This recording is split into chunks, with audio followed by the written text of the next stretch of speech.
We are about to give you an incredibly cool behind-the-scenes look of what happens here at Calabogie Peaks once the sun goes down. I'm joined now by Bill Matchkey. He is the senior groomer and snowmaker. I've got to tell you, this is very, very cool for me. In all of my years growing up in the region, I've never been inside a groomer. Well, it's certainly exciting to be in it, and to tell you the truth, in the number of years that I've done it, and it's been a fairly long time now. I've been working here for about 17 years, and I still find it exciting every night. Well, and it's very nice, enjoyable. It's nice and comfortable in here. That's for right. us. You have a nice radio, and it's warm, and we're out pretty well all night. We're working from usually anywhere around 5 o'clock in the evening after the hill closes until pretty much 4 or 5 o'clock in the morning the next morning. This view right now is absolutely beautiful. Yeah, it's spectacular. Once the sun goes down, what are the different types of groomers that we find here on the mountain? Well, we have two different types that we're using. The ones that we use to groom the snow are piston bullies, and they're doing all the grooming, and then we have a work machine that's moving all the snow guns around that are on the hill. Okay, so what are we in right now? We're in the piston bully. We're in a finishing machine. Okay. And this is the machine that creates the corduroy that people ski on during the day. So let's let the machine move around a little bit because Okay. it is so powerful. How much does it weigh? I'm not sure exactly, to tell you the truth, but it probably weighs around 5 or 6 tons, maybe 8. And how powerful is it? It's about 300 horsepower. Okay, so how much snow can it really push around? I would think that you'd probably be able to push around a ton of snow ahead of the machine. A ton? Yeah. Okay. And people sometimes are under the misconception that the tiller on the back of this machine is doing all the work as far as creating a skiing surface during the day time, but it's not. The blade does most of the work. It flattens the run out, and it also chews the snow up, and then the tiller grinds it up into fine powder, and then the skirts that are on the tiller create the corduroy. Okay. How is it controlled?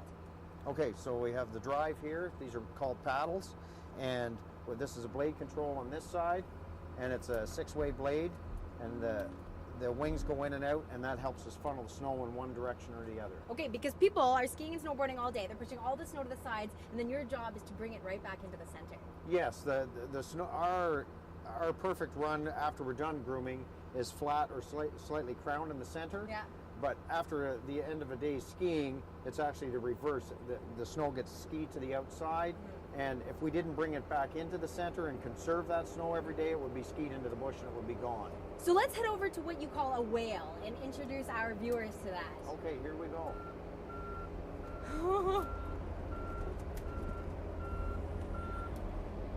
At the peak of the season, how many runs are the groomers responsible for taking care There's of? 24 runs that we're dealing with all together, which would amount to about 100 acres of grooming that we're doing here every night. That's a lot of work. It is, yeah. Now, why do you call these giant mounds of snow whales? Because they kind of look like a whale's back sticking out of the water.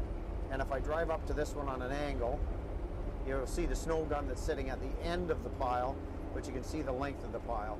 Okay, so that snow gun on the other side of this whale has made Yes. this huge mound of snow. It has. Let's make our way over to the snow gun because these machines are not only responsible for spreading the snow and making that nice, you call it a corduroy, those nice lines, Yes. but they also have the ability to move these guns. How much does the gun weigh? The gun would probably weigh between 700 and 800 pounds, somewhere around there. But these machines don't have any problem picking that much weight up. So what we do, we drive up to the gun like this, we spread the wings on the blade, and then we lower the blade down. Ooh. Nice Wow. and gentle. And then we pick it up. Oh my gosh. Just like that. And then we can carry the gun around and pretty well put it in whatever position that we want on the hill. Say we're making snow on a new piece of ground, or we're just moving it because the snow pile in front of it is too big and the gun needs to be moved so that we don't end up with the snow gun being buried ahead of the pile.